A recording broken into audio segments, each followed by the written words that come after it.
Good morning, one and all. I'm going to take a presentation on social casework practice in rehabilitation setting. Rehabilitation.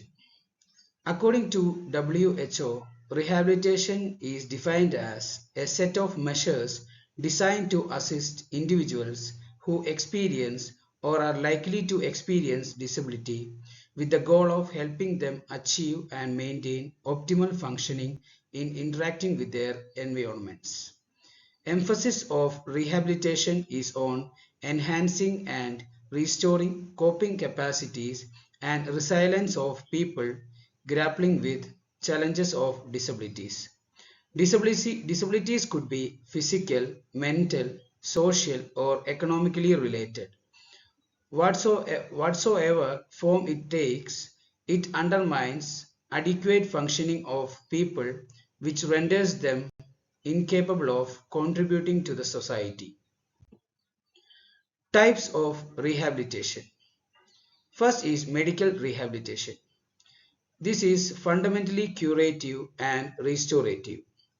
It suffices when disability is due to disease or sickness, such as damaged organs and body parts.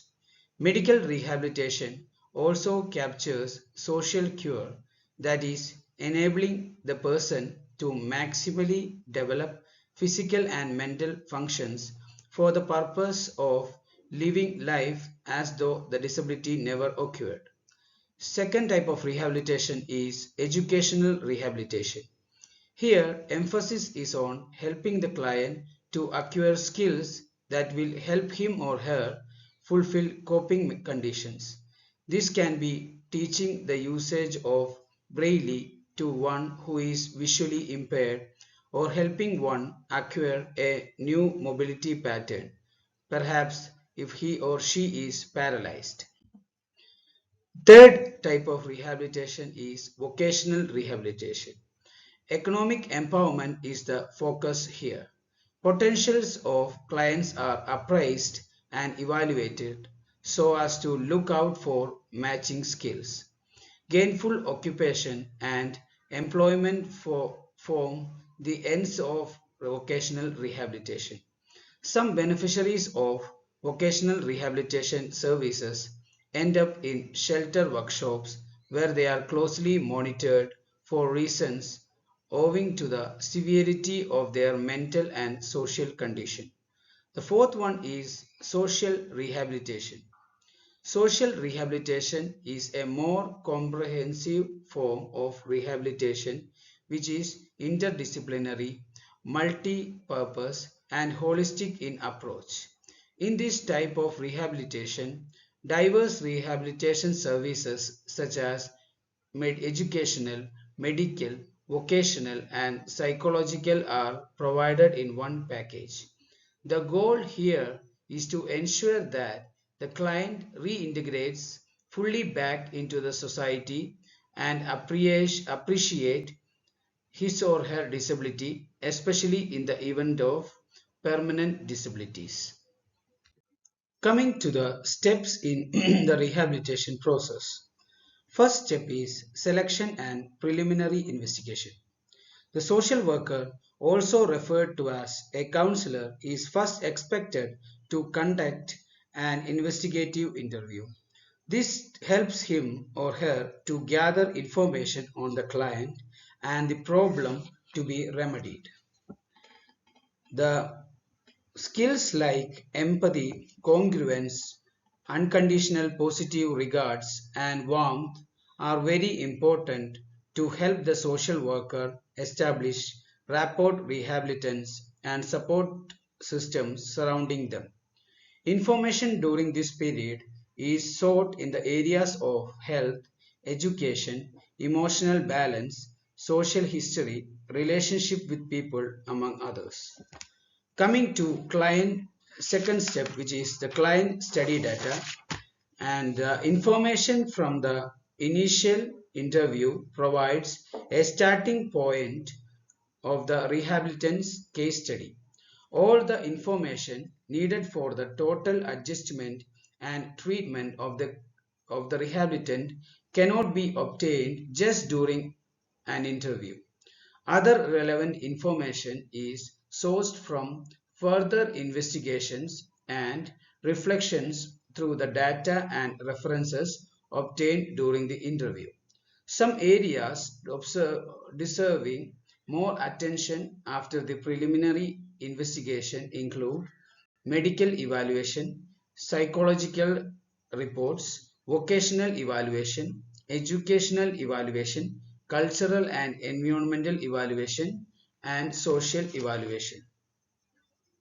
The third step in the rehabilitation process is rehabilitation diagnosis. In rehabilitation diagnosis, issues such as the determination of eligibility for resources and opportunities, clarity of problems arising from the ascertained disabilities, identification of appropriate rehabilitation services to be offered, and economic worthiness appraisal of the client as well as the kind of job the client can undertake are considered at this phase. The fourth step, which is the planning and provision of rehabilitation service. The first task at this stage is the statement of goals, which should be jointly established by the social worker and the rehabilitant.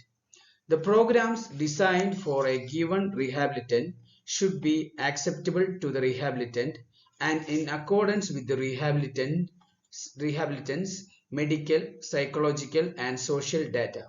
The social worker, alongside other systems in the rehabilitation setting, should assist the rehabilitant in the step-by-step fulfillment of all components involved in the fulfilling the established goal. It is the responsibility of the social worker to make necessary arrangement for the commencement of implementing the treatment plan. During the implementation stage, rehabilitants could receive multiple services concurrently where necessary. Also, referral services could be considered where appropriate. The fifth step in the rehabilitation process is selective placement and follow-up.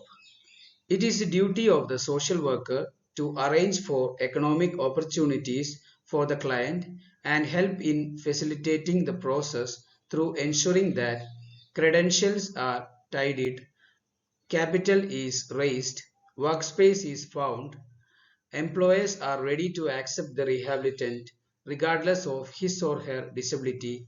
Work environment is friendly and would be fulfilling for the rehabilitant, among others. The sixth stage is evaluation of placement and case closure. During placement, the social worker ensures that the rehabilitant is placed in suitable jobs. The need to monitor rehabilitant to see how he or she is coping with his or her job is very necessary. To conclude, social workers support patients in rehabilitation as members of an inpatient or outpatient interdisciplinary healthcare team. They work directly with the patients and their families, the rehabilitation team, and the community.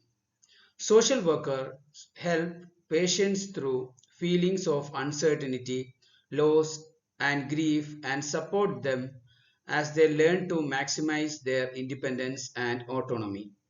They provide resources to help patients reintegrate into their work and their community, including information on transportation, funding for medical devices, and changes to the home environment.